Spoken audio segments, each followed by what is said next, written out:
problem of notifications on the application of Gmail. To know how to fix or how to solve notifications on Gmail, you click on settings. In this page you can click on apps, default apps, app settings.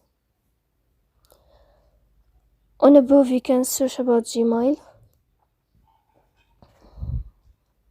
Then you can click on Trust App and you can click OK. After that you'll enter to storage. Here you can click clear cache.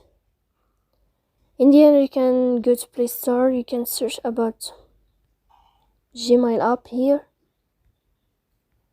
And you can update your app in this plus sign.